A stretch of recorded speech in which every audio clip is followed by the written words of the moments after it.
my mind is made up. Hey guys, this is Eric Kyle, publisher of Latitudes and Attitudes magazine.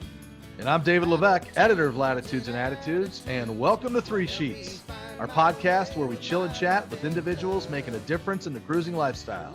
Each episode, we'll dive into all things cruising related and bring you some of the most influential characters out there. So sit back, grab your favorite bottle, light them if you got them, and enjoy the adventure. Hey guys, this is Eric Kyle, publisher of Latitudes and Attitudes magazine. I'd like to welcome you to Three Sheets, our bi-weekly podcast, bringing you some of the most fun and exciting people from all around the world that are experiencing the cruising lifestyle and living at large. So today we've got some very, very special guests. First of all, I'd like to introduce Dietmar down in Panama, Panama Posse, South Pacific Posse and Atlantic Posse. How are you today, Dietmar? I'm doing great. Thanks, Kyle. I can't wait to see you this fall again in Annapolis, and I'm so stoked that you're doing this. And David, thank you. Ever since I saw you last time in Annapolis, I said, you know, this year we're going to share some gems, and gems we got. Well, speaking of David, I have the editor of Latitudes and Attitudes magazine on board here, the one and only David Levesque, and my co-host for this Three Sheets podcast. David, how are you, brother? I'm doing great, my friend. Thank you so much. Dietmar is so full of energy and excitement. It's inspirational, isn't it? We're gonna have to find a volume control for this man. I just woke up from my nap. This is how I'm always right after my nap. I'm really on. And Dietmar, you brought some special guests with us today. Why don't you go ahead and introduce Linda and Kurt? Hey, there's Linda and Kurt. Linda and Kurt, they joined this year from the West Coast in Mexico. And they were part of the posse 22-23, made their way all the way down the coast, through the Panama Canal, up through Pirate Alley, and are now sitting lovely inside of a beautiful freshwater lake in Rio Dolce, would be my guess. Is that correct, Linda? Kurt? Yeah, that is right. You nailed it.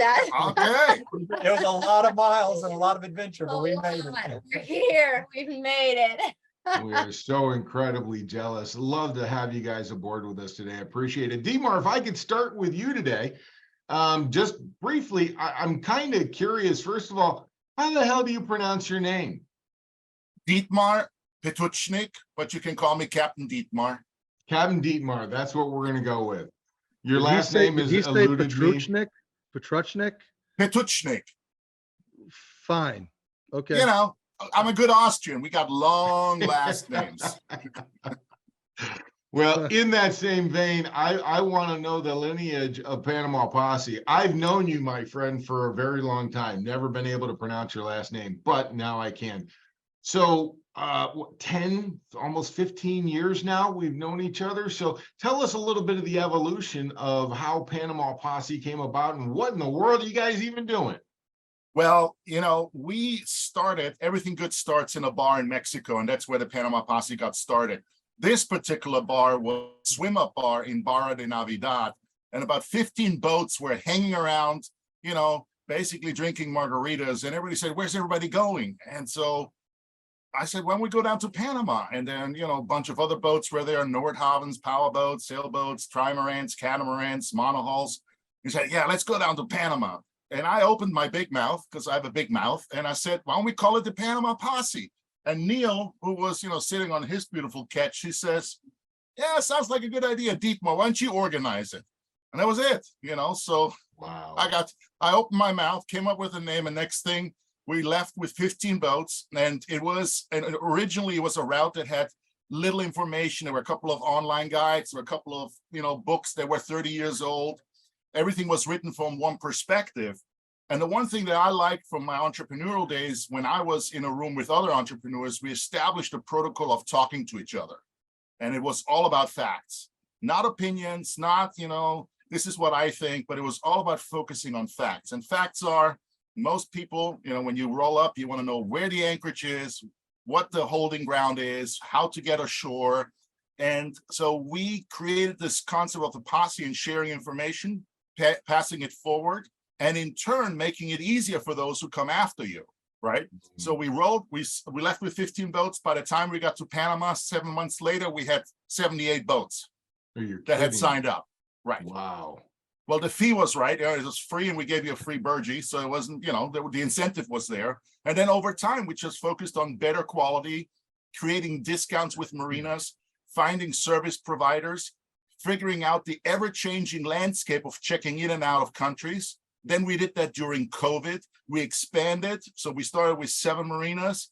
And now it's 7 years in, and we have 75 marinas signed up between San Diego all the way up to Annapolis in 17 countries, right? So there's like a lot of strength in numbers with you guys then, right? Pretty much. We are one of the largest rallies in the world, and we focus on no schedules. This season we had 330 plus vessels, and the numbers looking good for next season to meet that number. And we spawned off because some of our participants left, and some of them went to the South Pacific. So we're 3 seasons into the South Pacific Posse. Again, we beat out the Ark, we beat out the puddle jump. We have 65 boats heading all the way to New Zealand, Fiji, and Australia. And this year we're going to start, I'm heading over to Europe to launch the Atlantic Posse to bring more Europeaners to Central America and get them to go up to the Sea of Cortez. So that's our excellent. mission.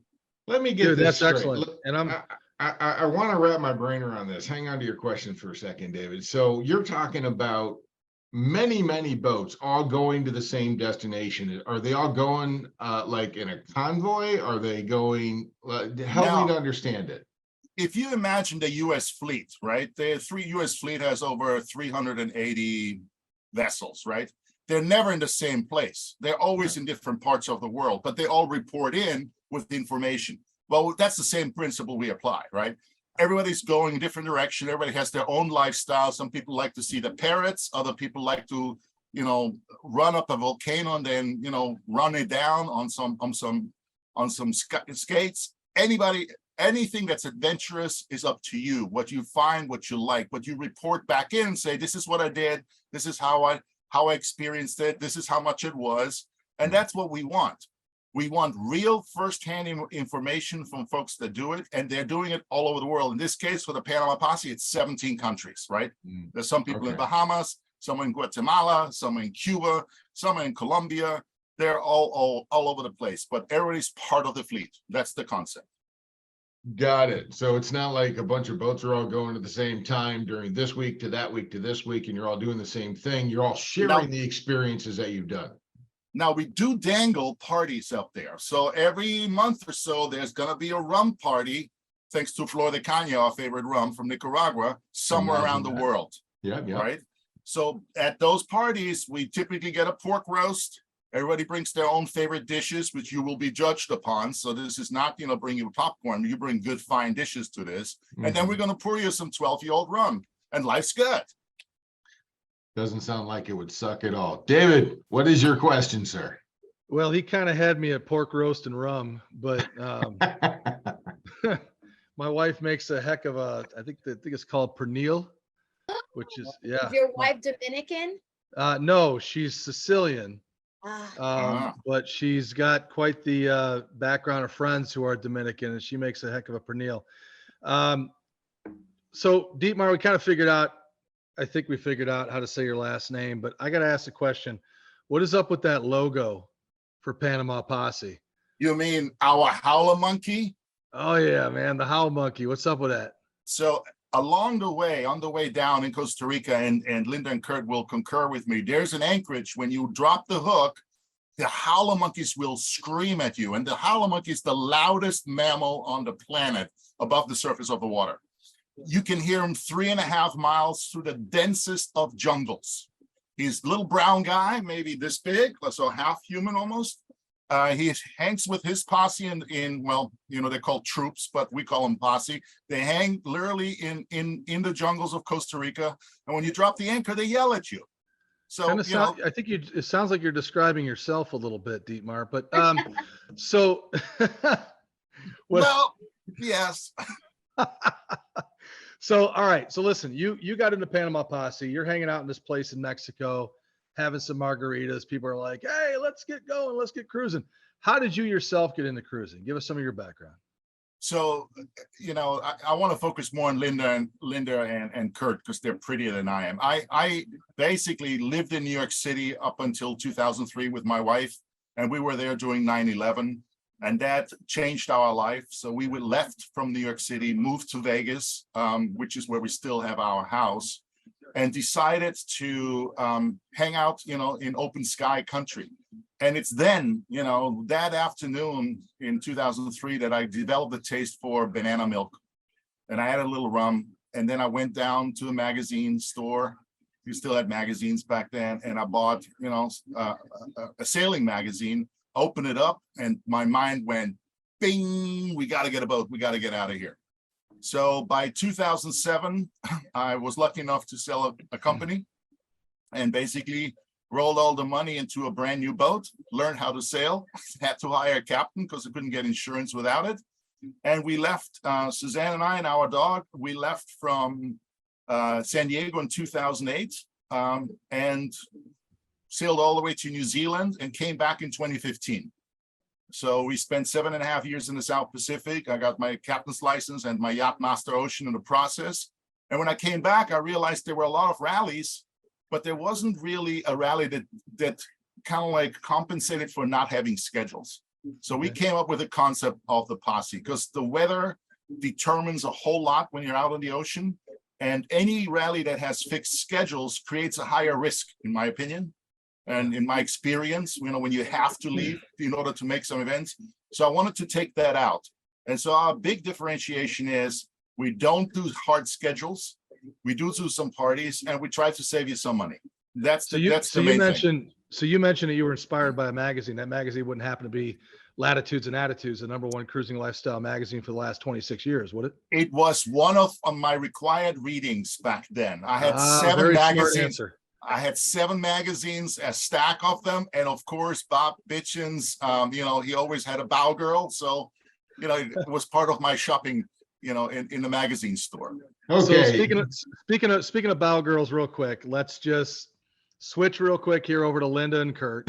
Okay. Thank you. And let's just introduce them a little bit, let them talk. So you guys are sailing La Vida Gypsea, right?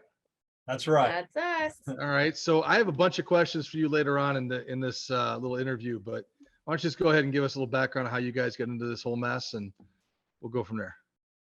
All right. Well, we ended up starting our adventure lifestyle in 2016. We had recently gotten married, and we decided we wanted to do something adventurous. Linda is an island girl. She's from the Dominican Republic originally, and we both liked the ocean. So we decided to take off from the U.S. and start a life down in Panama. So we moved to Bocas del Toro, to an island in Bocas del Toro, and lived in an off-grid home for 5 years. Yeah. And it was great. We loved living down there in Panama, but we had the itch to see more of the world, to continue the adventure. And after the pandemic with COVID, it kind of changed things for us as well, timeline wise. And we said, hey, let's go ahead and put this house up for sale and try to transition into the cruising lifestyle. So it wasn't as big of a jump as some people have, going from first world US into moving into a boat. We had taken that intermediate step of living in the jungle for a few years. Yeah, we sold all our belongings and gave it all up to move to Panama first. And then we got the boat. Our story was a little different than everybody else. Yeah, in 2021, we found La Vida Gypsea in Puerto Vallarta, Mexico. It's a Katana 471 catamaran. And we purchased it in Puerto Vallarta, and then we sailed up and down the Mexico Pacific coast of Mexico, and then decided to make our way down to Panama, and that's where we got familiar with the Panama Posse, and we joined that last year to make our trek down here through the canal and now back up to Guatemala. Yeah. Well, let me ask you guys this. How did you get involved with Panama Posse and all those guys? Did you just hear about them? Me. I'm the admin. I do all the research. I find out the easiest. I like efficiency and being effective. I don't like to waste time. Like Dietmar said, I am that person that does a lot of research because I want to know where I'm going to anchor. I want to know where the grocery stores are. I want to know everything before I get somewhere. That's my personality. So I was looking online and trying to find something besides the Facebook forums that are full of nonsense, and trying to find something with a little bit more meat to it, and I found the Panama Posse, and then I threw the idea at him, and he said, sure, why not, let's join. So you're welcome. with me. He couldn't say Thank no. you. Kurt couldn't say no at all, could you? No. All I do is get us from point A to B. She Yes. does all the hard lifting. She's the brains and the beauty. Got it. Okay. Right. Understood. So I gotta ask as well, who's Rigby? Rigby might be hanging around. Let me see if I can find her. Just She's whistle her. she's Hold our on. mascot. Hey, Rigby. She's So got maybe it. while he's doing She's that, coming. Here we go. Yeah, she coming. likes to find the cool areas of the boat. For the Here record, she- I think Rigby's a dog. Yes, Yeah. oh, Rigby it's is a our, kitty cat. she's our golden retriever. She's a little Okay. fat. Okay, there we go. Here she goes. Oh, there's Rigby. This is Hi, the third. buddy. This is she breathes heavily just because she doesn't have any health issues. Just ignore the heavy panting. She's If I had $1 for every time I heard that. Okay. go on, go. All right. So let me ask you guys, what's some of your favorite things to do while you live aboard? I mean, does it get boring where you're just simply out there sitting in a marina all day long? Do you go out sailing? Do you go to different destinations? Do you go scuba diving, parasailing? What do you guys do We as are hardly hobbies? ever in a marina, Mhm. by choice and by economic preference. We are usually anchored out most of the time.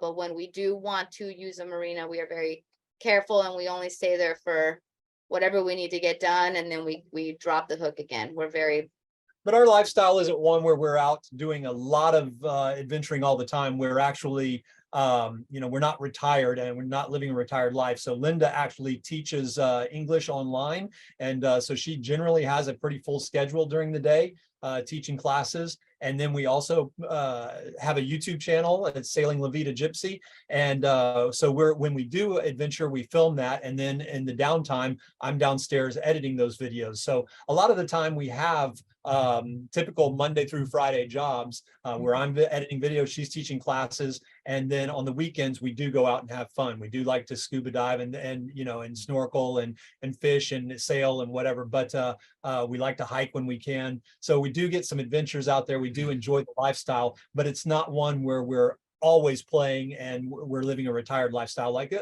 many of the cruisers are, but that's not in our case. yeah. Well, that's- Is this a lifestyle for anybody? Can anybody who happens to like the water just simply go get a boat and go? Is it possible? Yes. I love the way you chimed in on that, Dietmar. I Go will ahead, go ahead and say take some time yes. to think about your answer, Dietmar. Go ahead. That's a loaded question. Yes, it is possible, but you need to know what your comfort levels are and how much you are willing to push those comfort levels are. If you're an Mhm. adventurous person, and you love the ocean and you love adventures, there are many, many, many beautiful things about this lifestyle. But unfortunately, we have also met people who buy a boat on a whim and then they do one season and then they're out, right? Because they realize that they what is it, bit more than they can chew. Bit off more than they Yeah, can they chew. bit off more than they can chew. But no, it's But definitely yeah, accessible and it's enjoyable for Awesome everyone. and accessible. You just for have to have the most part. right personality. Right, yeah. So what are some of the biggest challenges and roadblocks that you had to go through in order to be able to achieve the lifestyle that you're currently living? Well, I think anybody will tell you if you buy a boat, you're going to it is a complex piece of machinery that you're living in, and you are completely reliant on the boat as your home, and so you are going to be doing maintenance. You're going to keep a maintenance up. You're going to have things that happen that are unexpected that you're going to have to repair. And so the more handy you are, and the more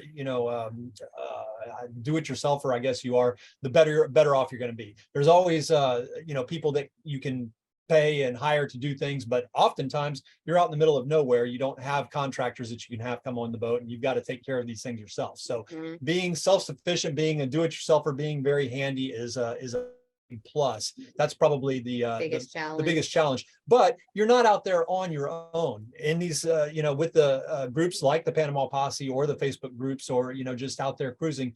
Everybody is very friendly and everybody's willing to help. And there hasn't been an issue where we've come across yet where we had something happen that if I didn't know how to fix it, or I didn't know what was going on, that we haven't been able to reach out to the community and get the advice and get answers that we need. I was very active in the Panama Posse chat line, asking all sorts of questions, and I got a lot of answers. So There's always answers. there's always an answer. What a Yeah, fantastic resource. And the other thing that even, let's say there's some folks that don't want to do everything themselves.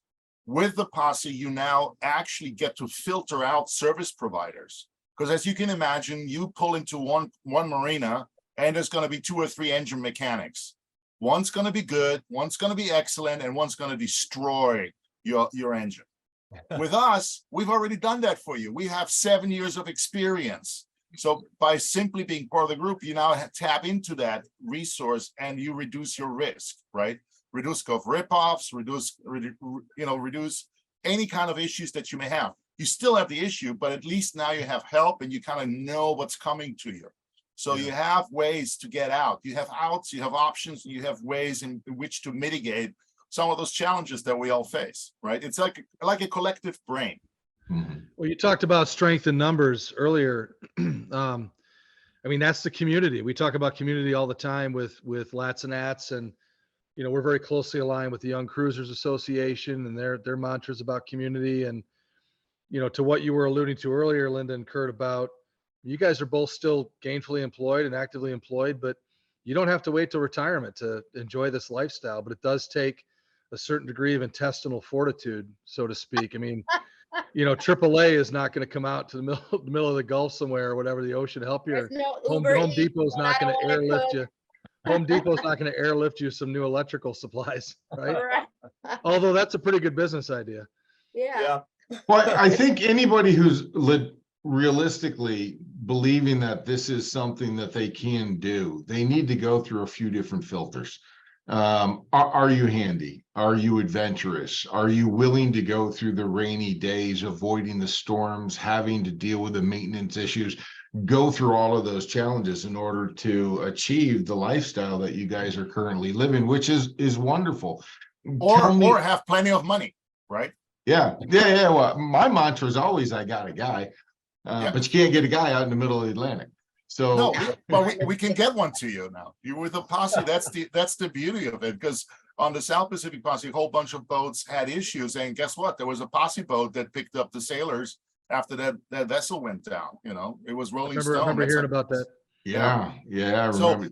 That's awesome. There's a great network out here. The Panama Posse is a great start because it starts with coastal cruising, right? The most you'll do is maybe 100, 150 miles without stopping. You can literally gunk hole all the way, except for a couple of, the bigger jumps that are just unavoidable due to weather or the geography of it. And so I think, what Linda and Kurt certainly did was amazing. They, in 1 year, did, some people don't do it all in 1 year. Some people just go from one country to the next, wait out the hurricane season, continue on. And I really love the way they communicated out. They push themselves, they're doing it. And that's what we want to celebrate, right? Yeah. Not the reasons why not to do it, but all the reasons why you want to do things like this. We sprinkle adventure dust all over you every day. I can visualize that, Dietmar. That's a little disturbing. I'm thinking about adventure dust. I'm thinking about adventure dust, and I'm thinking about rum is what I'm thinking about, Dietmar. Well, now we just so I can take a moment here. Nicole has joined us. Dietmar, why don't you introduce Nicole to our audience? So Nicole has been with the Posse for a significant amount of time. She was part of our COVID bubble when we were stuck in Mexico, surrounded by 50,000 coconut plants and maybe 5,000 locals. Nicole is also the ingenious winner of last season's Boat Yoga Award, because we give big awards out with the Posse. So she had her feet sticking out of a refrigerator, definitely won the prize. She also is in charge of welcoming new participants to the Panama Posse. She's basically our welcome ambassador going forward. And so as we are signing up folks this year, we'll have Zoom calls where Nicole will welcome them. So she's sitting on her boat in Maison de Sante with her dog and her husband in Costa Rica right now. That's Nicole for you. Everybody say hi, Nicole. Hi, Nicole. Hi, Nicole. Hi, Nicole. Hi. Sorry, I was having some technical difficulties earlier, so I think the internet was a little slow, but yeah, thanks for having me along today. It's absolutely our pleasure. Nicole, tell us a little bit about how you got into the cruising lifestyle, what kind of boat you're on, and what adventures you guys are accustomed to. Okay, well, we are on a 1974 Cal 246. So next year our boat's going to be 50 years old, which is really exciting, but it's in excellent condition. Essentially, my husband had been sailing since he was a little kid. And when I met him in 2009, he kind of introduced me into the sailing world. I've always enjoyed the water and anything ocean related. I grew up in Southern California, so you know, swimming, going to the beach, snorkeling, boogie boarding, you name it. So sailing just kind of fit nicely into what I was already in love with, so to speak, and opened a whole new dimension of opportunities to just explore beaches and other places in an incredible way. So Are you guys full-time live aboard sailors now then? we are, yes. Yeah.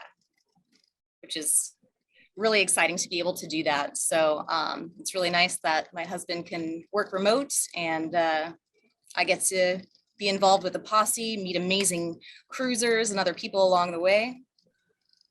So is most of your traveling there on the Pacific coast on the US-Mexico area? Yes, I'm sorry. Yeah. So we left San Diego in 2019 and we spent a lot of time in Mexico, about 2 years, you know, working our way down the coast. And yeah, as of this season in November, we left San Diego again and made our way down to Costa Rica. We spent a little bit of time in Mexico, about 10 days in El Salvador, and we've been in Costa Rica for a little over 3 months. Recently extended our visa so we could stay here for an extra 6 months if we'd like to. So I just want to jump in real quick because you're in Costa Rica right now, right? yes.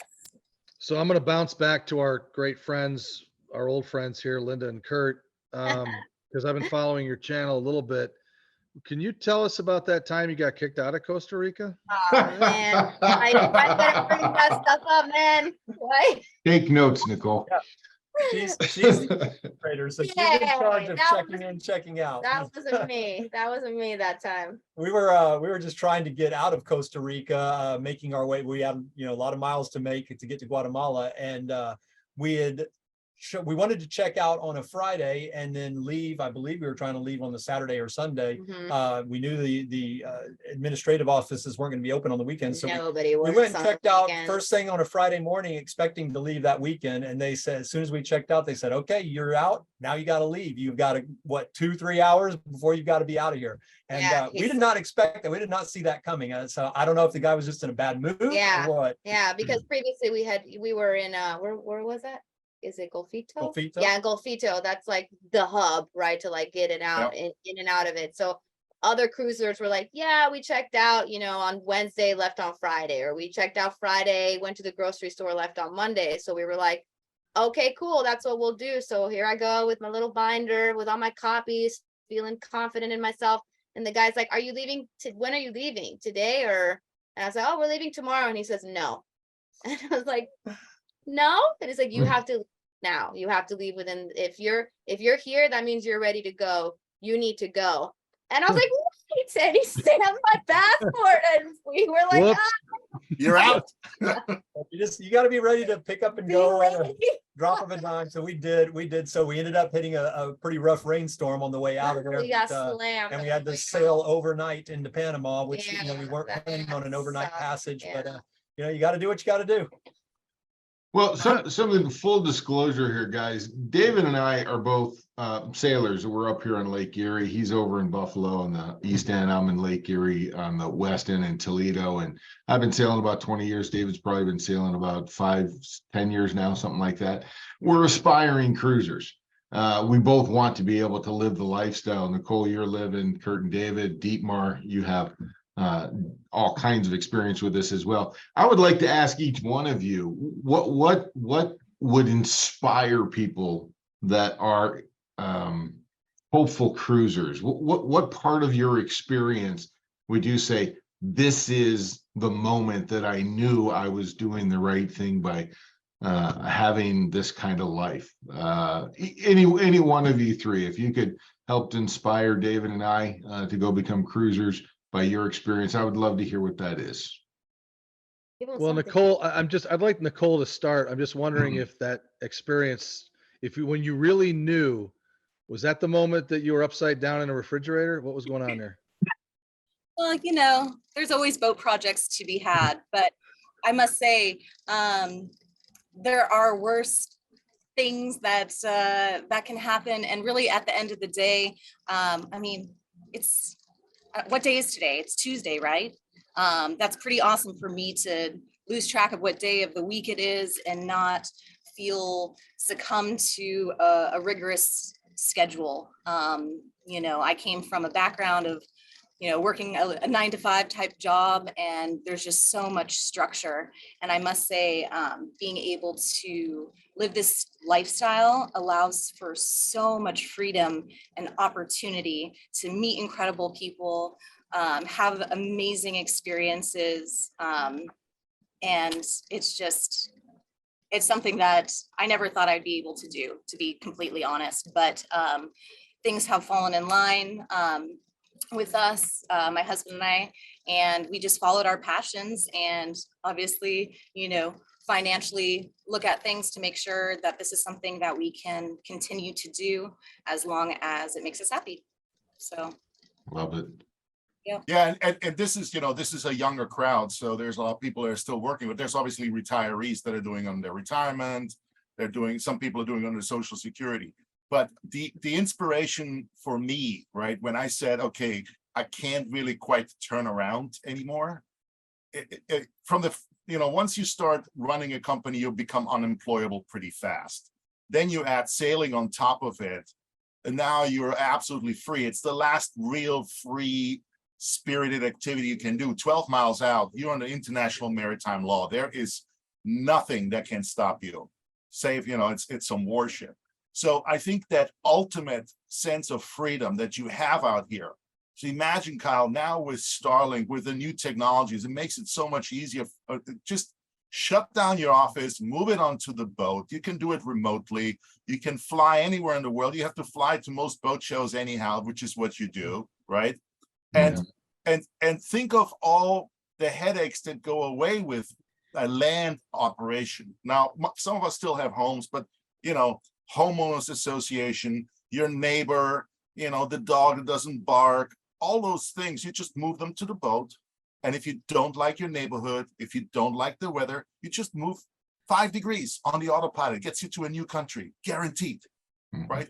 Just keep sailing. It's the ultimate freedom that you have. And once you have that, once you're in that mindset, you can't go back. You're going to fight it. And people that go back to work to make money, guess what? Within 5-10 years, they go back out, because that's the last freedom we still have, right?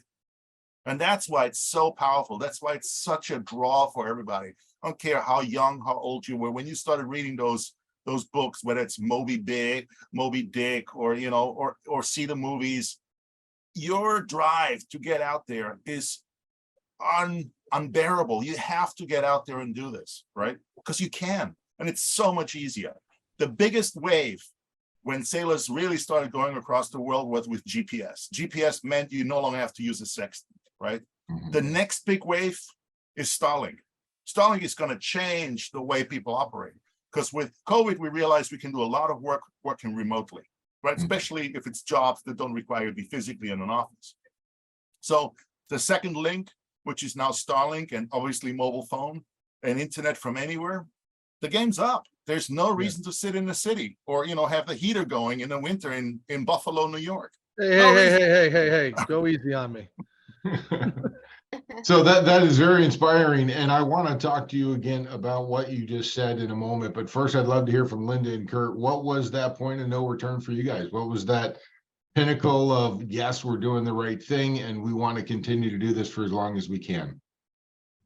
Do you have a moment of your pinnacle? Well, for me, I really like the not only the sense of freedom. There is that sense of freedom, and then you also have just the gorgeous landscapes, the interactions with the wildlife that you're just not going to have anywhere else.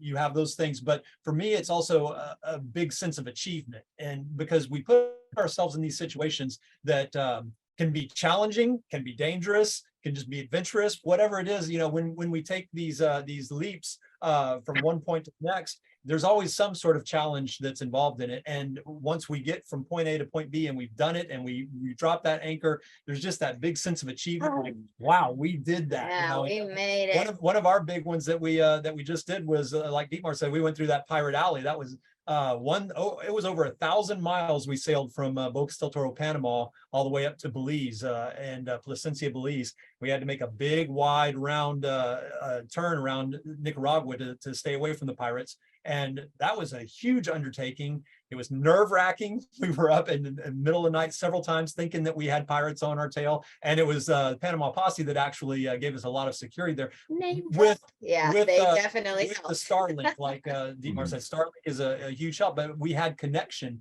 in the middle of the ocean. We had connection with Dietmar. We had connection with the posse. We said, hey guys, we've got boats coming at us. We don't have any identification on these things. What do you think? They were able to look it up and see that they were shipping containers that were just looking suspicious.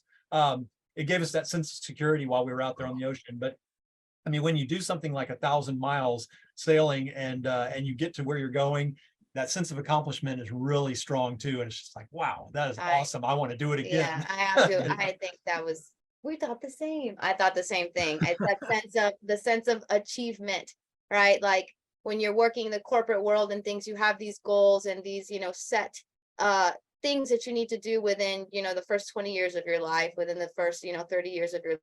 Out here, you said it, like the things that we do, very oftentimes our lives literally depend on the decisions that we are making out here. And when they work and we're fine, we are like, yes, we did it. And for me, my turning point was when you fell overboard off the boat. And that's a whole nother story for a whole nother day. But he legit fell overboard. And I remembered my heave to. I did everything I needed to do and I got it back on the boat. And for me, I felt two things that day. I said, why the am I doing this? And then when I calmed down, I said, wow, I can't believe that I can do this. Like I felt confident in my skills. I felt confident in any achievement. And there's nothing that I did back in the States throughout my career that gave me that sense of like, I'm a freaking badass. On a boat, I feel like that a lot. It's So great. Kurt, it sounds like she saved your life, so she's gonna hang that over your head for a while, right? Forever. She'll hang that over. Yes. Well, I'm curious, Nicole, if you can tell us maybe a little bit about what training you guys went through. You said that your husband had been a lifelong sailor. What kind of training did you go through in order to be able to jump aboard and go do what you guys are doing? I, to be totally honest, don't have any formal training except that, I've been, with my husband this whole time and he pretty much knows everything. And, just along the way, you pick up skills and help and observe and learn, really. So that's really. Please keep in mind, this is being recorded. So you just have it on record that you said your husband knows everything. He will rewind play. We can edit that out if you want to, Nicole. Yeah. Well, he's got a racing background and I'm not into the racing thing, but yeah, I'm into the more relaxed, let's hang out, let's sail, but it's always nice to be able to get someplace faster for sure. But in adding on to, what Dietmar and Vida Gypsea said too, with regards to, I guess, inspiration, I would say a lot of times it's fear that holds people back. And a lot of people make excuses of, well, I can't do this because of this responsibility or that responsibility. But at the end of the day, what, for the most part, what tomorrow is going to look like, maybe what the next year is going to look like, right? maybe the next 5 years. That's kind of what we were dealing with, where we were at a place in our career where we were really high up, and are you just going to do the same thing for 20 years, retire, and then hopefully you have the physical and mental capacity to be able to sail and do incredible things? So you could always go back to the life in which you knew on land, but taking the leap and going sailing, find me someone who has really regretted that decision, unless something really traumatic has happened. But for the most part, I would say 99% of people, they just would never look back. But there are a lot of excuses that people give themselves. I'm not trained. I don't know this. I don't know that. I don't know the organizations get involved with. I don't know enough about sailing. I may just be a day sailor and aspire to go cruising, but I don't know what the next steps are. It sounds like Panama Posse can help with that. And one other thing that I did want to add in there, while we've got a couple of minutes here, Dietmar, you both, a couple of you guys had mentioned Starlink. Just a couple of weeks ago, we were watching a video where somebody said that there was now going to be a huge expense for Starlink because it wasn't meant for cruising sailors to be out there using it. It was meant for people out in rural countryside to be able to connect with it. Has something changed with Starlink, or is it just as easily accessible and affordable as it was last year? You know, I just got my Starlink down here in Panama, and different countries have different plans. There is an ocean plan. So when you're actually moving across oceans where they're jacking up the rates a little bit, and I certainly understand why, because they launched a marine product. So they'll cap your data usage at around 50 gigs, I believe. But whether that's here or there, it's, you know, even if you charge $250 for you to be out there and about, for you to be able to do that, I consider this rent, like office rent, right? For you to have internet, you're going to spend in the US as little as 20 and probably up to 80 in order to have it. So it's a little bit more, but the freedom that you have and the ability to sit in beautiful anchorages or in great spots, you know, it makes it a worthwhile investment, because we couldn't be doing this 10 years ago. You know what, forget about the anchorages and all that, because that's important. But what Linda and Kurt were saying a bit ago, just, you know, wondering, being able to talk to other posse members and find out, you know, are these pirates that are on our ass, or is this, you know, what is this? You know what I mean? And hell, I'd pay 2,500 for that kind of security or more, let alone 250. That upcharge kicked in like right before that passage, and we were like, we don't care what it's going to cost. Like, we need to. That's the only time we really had to use the priority. As long as you're around the coast, and the coverage kind of takes into account all the anchorages. The only time we had to actually flip over to the more expensive data was when we were 200 miles offshore and, you know, and heading out there. But like you said, then it was invaluable. I was going to pay whatever I needed. I was. So it hasn't been cost prohibitive for us right now. It's still good. I know that they're still probably making changes and with their plans, but so far it's been great.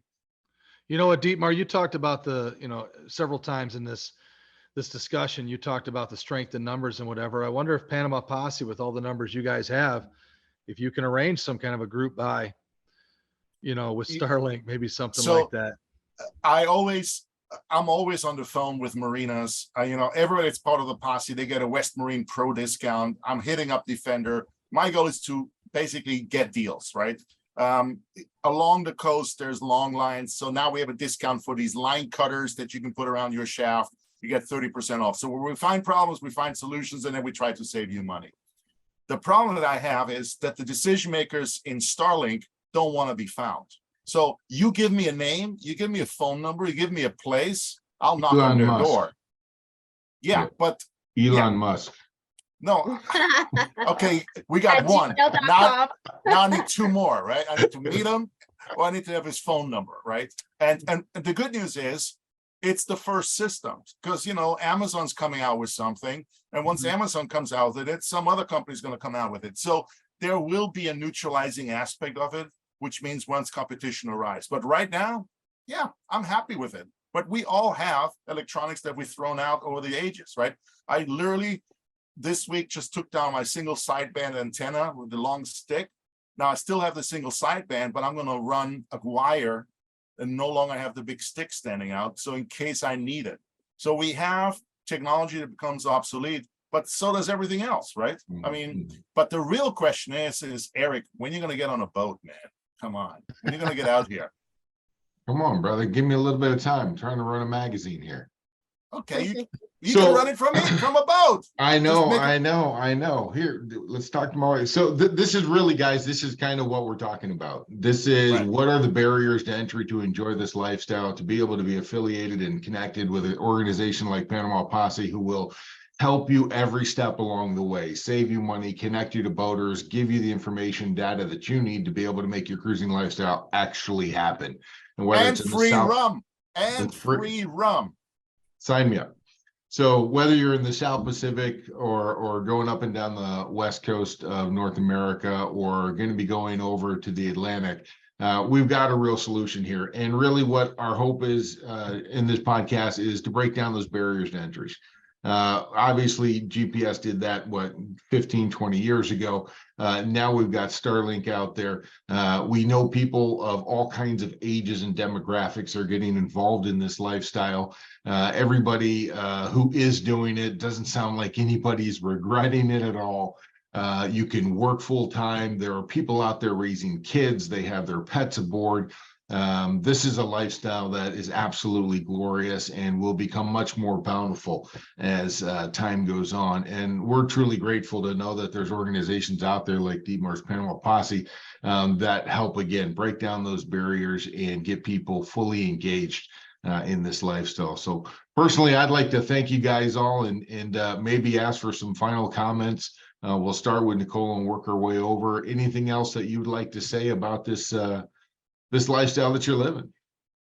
I mean, it's absolutely incredible. And I must say too, with the Panama Posse, I've just met such incredible people, like-minded people. I'm so grateful for you, Dietmar, and everybody who's been in this group and more along the way. I'm just, like I said, I'm sorry, I'm just very, very grateful.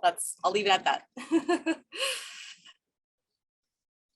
Okay, Dietmar, any final thoughts about Panama Posse and or First of all, some of the things you're doing? make sure you watch their channel. It's really fun. It's really good. It's La Vida Gypsea. They're on YouTube.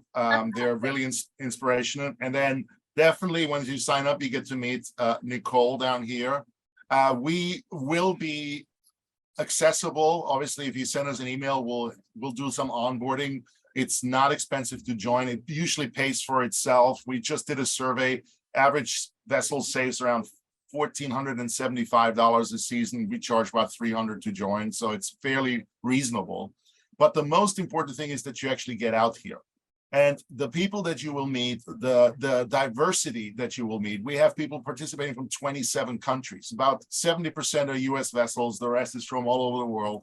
And you'll have a really good time. You'll do bonfires on the beach. Right now, we're running our recruitment effort with 99 reasons you should join the Panama Posse. So look at that on Facebook. We're every day I publish 3 ideas of why you should join the posse.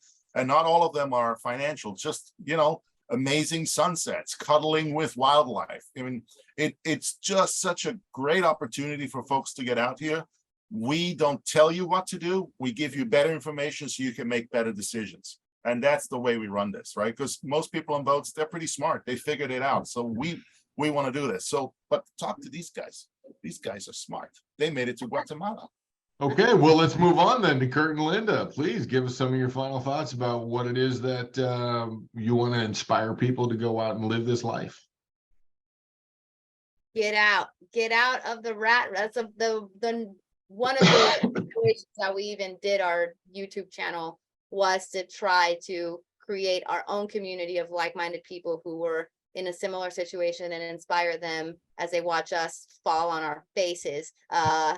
Do what we do, find people that have the same similarities and can relate to us to want to get out there and explore. We've always had an adventurous spirit, but the Panama Posse, for me at least, because we are not retired, because we are working, and because we do like to move a lot, it was hard for us at first to find a community of people. We were always, a day behind a season. So when everybody would be going north, we would be going the other way or vice versa. And there was nothing for us to kind of refer to and try to find people in an area to make friends and to have this fantastic cruising community. We always missed it by a minute, and we were in lots of lonely anchorages, and it was nice at first, and then it got pretty sad because we had no friends. But then when we joined the Panama Posse, you know, and if you join, you'll see, I mean, it's a group, there's messages, you have access to, not predict when, but the other one that lets you see where everybody is. I don't remember. Yeah, like on you can see there's like features and things like that that let you see like who's at what anchorage. And then you message this group, and then like Dietmar says, they have get-togethers, they have potlucks, they have things. So we would get excited, more excited already that we were going to this new area, but we knew there were going to be people in a community that we already had something in common with, the Posse, and that allowed us to.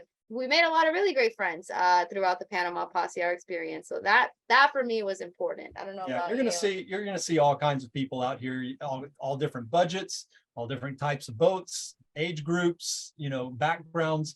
So there's a large community out here. You'll find somebody that you connect with. So get on out here and start sailing. Yeah, just get out there and do it before it's too late. There's room in the anchorage. There's room in the anchorage, but not too So- close to me. So Eric, so you're gonna buy a boat. I assume it's gonna be a catamaran. One side's gonna be your office. You're gonna have your publishing side. You know, you're gonna have your editors. You're gonna have, you know, your photo studio on board. Yeah, I can see it. It's gonna happen. Okay, It's I gonna share. happen. I share your vision. I share your inspiration from one and all. I am truly grateful that we had an opportunity to chat today about what does it for you guys, what makes it happen for you guys, to learn more about the Panama Posse, to learn more about your YouTube channel, to learn more about what's going on with just simply getting out there and enjoying the lifestyle. So again, I want to thank everybody for coming aboard today. We really appreciate it. And we'll make sure to put some links below this podcast so that people can get directly in touch with you guys and learn more and go experience the life of their dreams. Great. Thank you, Eric, so much. Thank you, David. Nicole, thank you. Thanks, Linda and Kurt. And to all of our dogs who are quietly waiting for us to go take them for a walk. We'll be right there. That's the alarm to do that, actually. My mind is made up. I'm gonna sail away. Latitudes and attitudes will help me find my way with my loving cup. A little salt and a